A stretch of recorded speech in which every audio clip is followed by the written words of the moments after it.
Hello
YouTubers.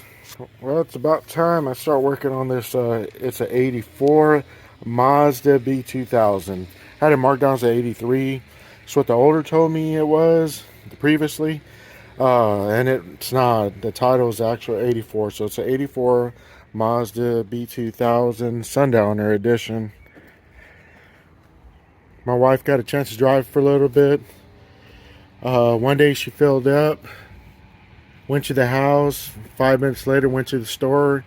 When she started at the store, it just was not running right.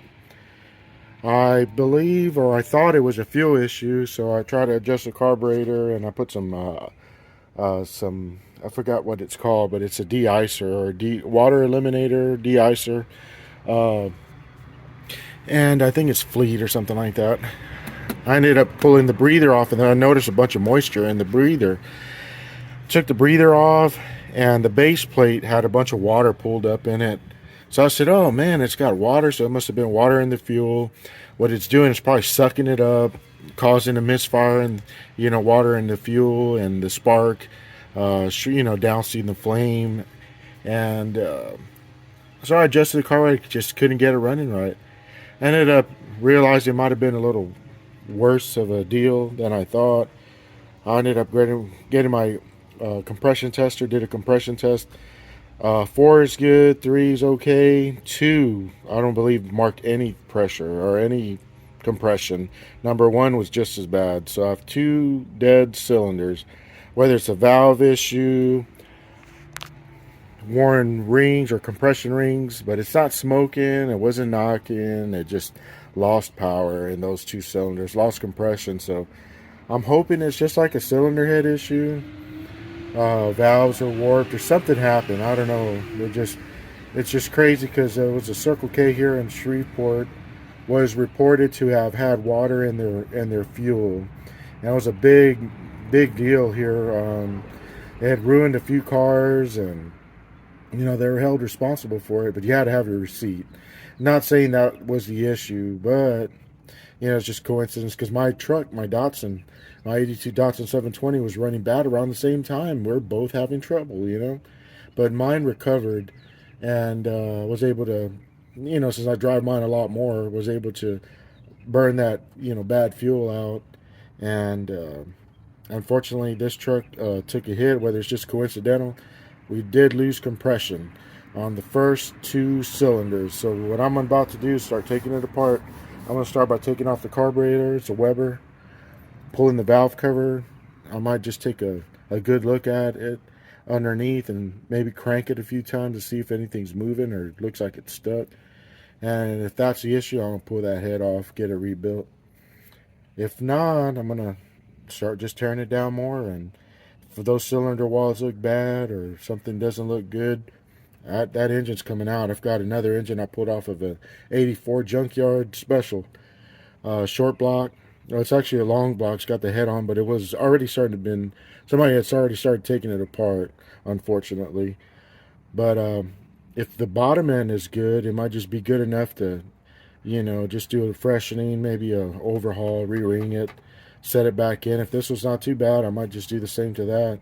Just trying to do this on a budget, kind of do it myself and get it back on the road so my wife can enjoy it.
Just noticing these carburetor studs are pretty loose. These carburetor bolts. I wonder if I had a vacuum leak. It's not letting that get enough fuel air mixture set up. Doesn't explain the low compression though, or no compression. I'm going to redo the compression test. I'm going to go ahead and pull the finish, pulling the carburetor off. I'm going to redo the compression test just in case. Make sure it's not a faulty reading or bad reading. But if that's the case, I won't have to take this whole thing apart. I don't know how I'm going to get to this last bolt. Wow. Have to pull the top of the carburetor off, I guess. I'll figure it out. I have to bend a wrench.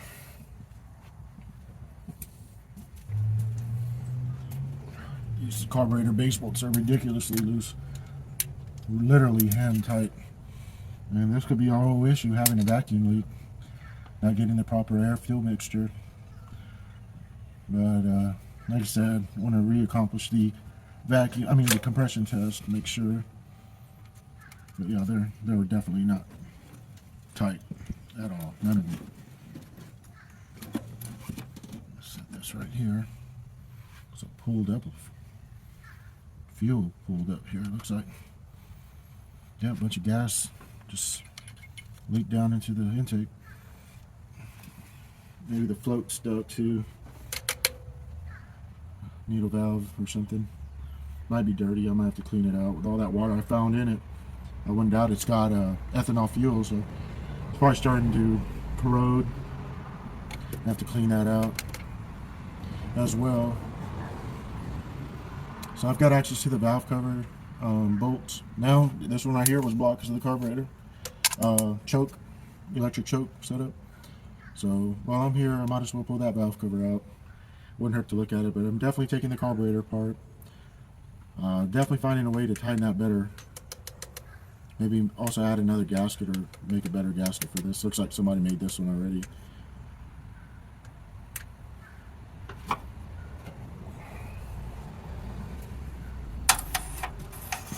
Looks like it probably needs longer studs. Those are hardly sticking out any either. But I'm not sure, you know, if it's because it was so hard to get to.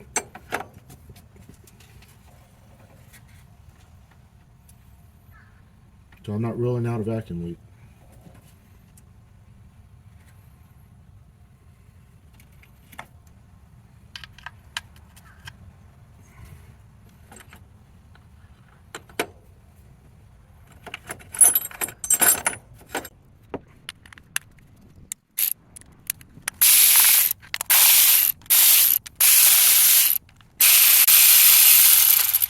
Oops. Oh, these other ones backed out like this, and that one, the nut came off of it and I dropped it.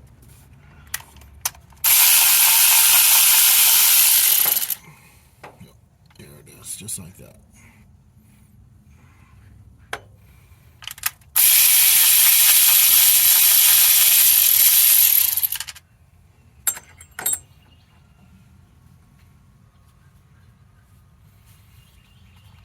Make sure all these bolts are out. We go cracking this valve cover. Okay. Looks like a lot of RTV gasket sealant on it. Yeah, sure it is. To get between it.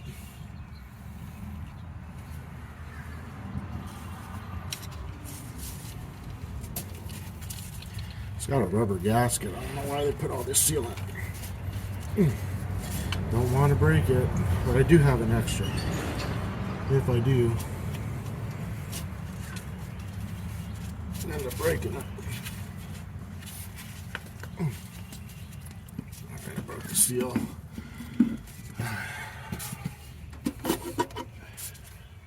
Okay, I'll do this hose clamp here.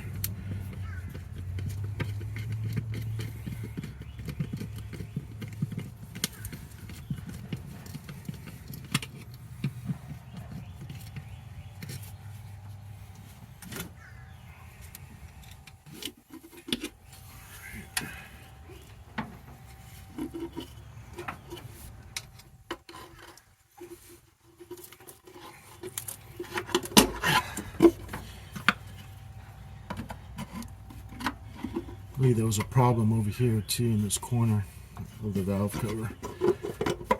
Seems like it's got some RTV on it, like it cracked or something before. Alright, there's the valve cover.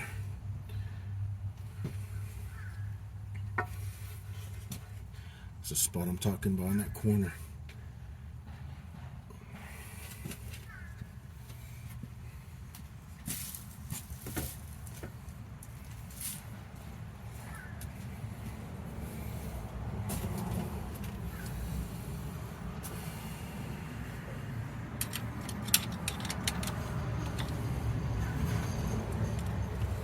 Belt's got tension on it, chain, I mean, timing chain. A little too loose.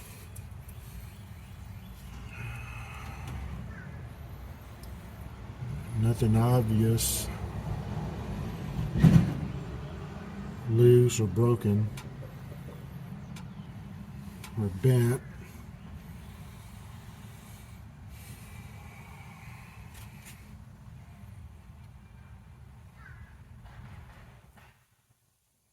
All I can see.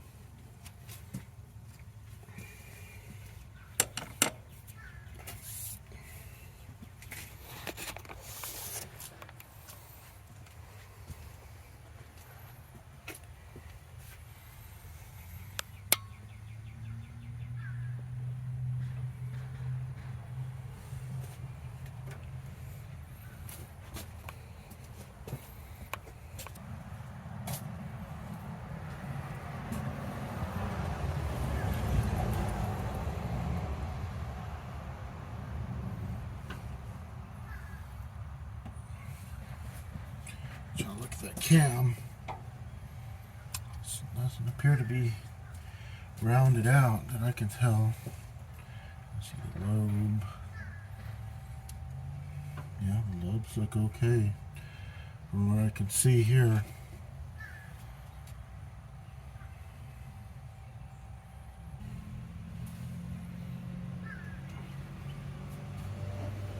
I'm gonna get my starter switch. Let's see if I can get it to crank.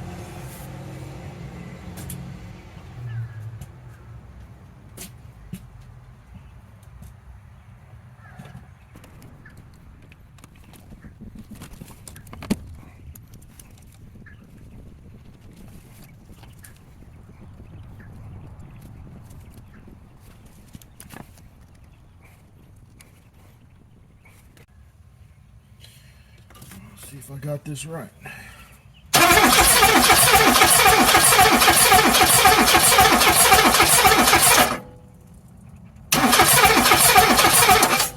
They're escaping compression, sounds like. Something. I don't know if it's the intake doing that. Yeah. It's drawing in plenty of air, it feels like. It's nothing silly looking up top either. Everything's turning right, everything's oiling. I'm gonna pull the plugs. Double check that compression.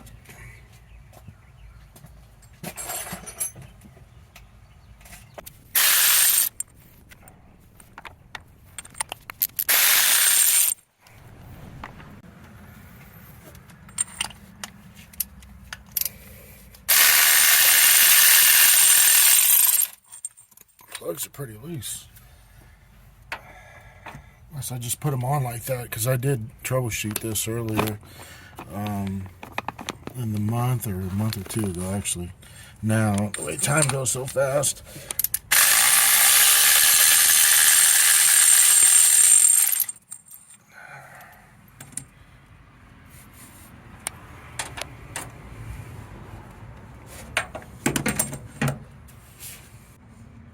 So right now I'm going to do the finger hole test.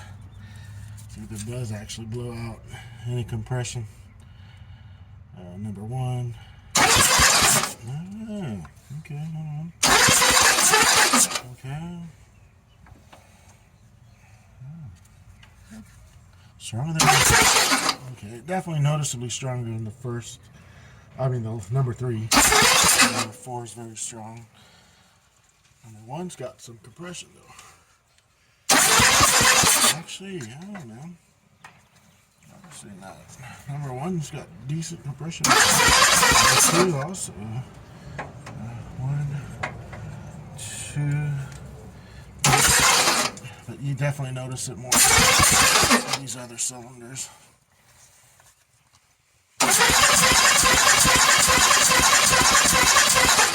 Definitely pushing out something.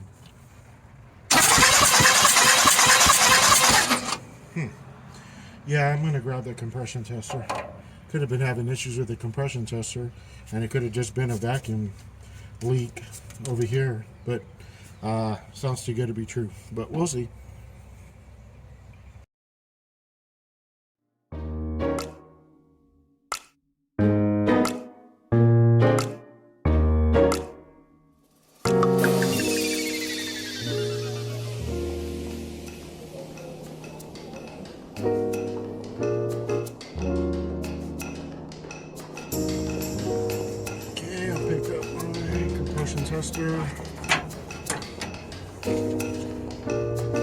Pittsburgh Harbor Freight Special. Not saying that it does, that the first reading wasn't correct. I hope it is incorrect. But we'll see. Here's the number 1 cylinder.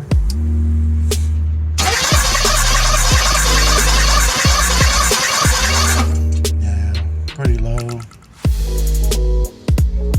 Pretty low. 50.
Difference from 59 to 120 on this one, number 3.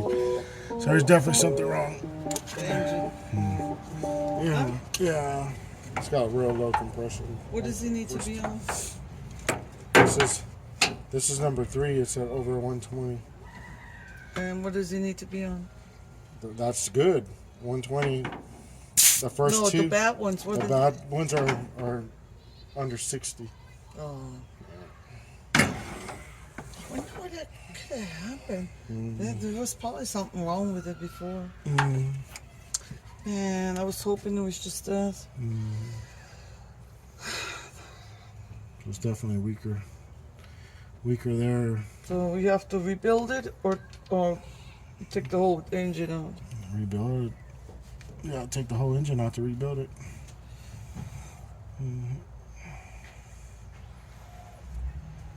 Well, I'm going to check the one that we pulled off, the green one, and see what that looks like. Because if I could put this head on it, if I pull this head off and it looks good, or have it checked, I could put the other engine in it just to get it to run, and then I'll get this one rebuilt. You could drive it. You can drive it while I'm having the other one rebuilt, or rebuild it myself.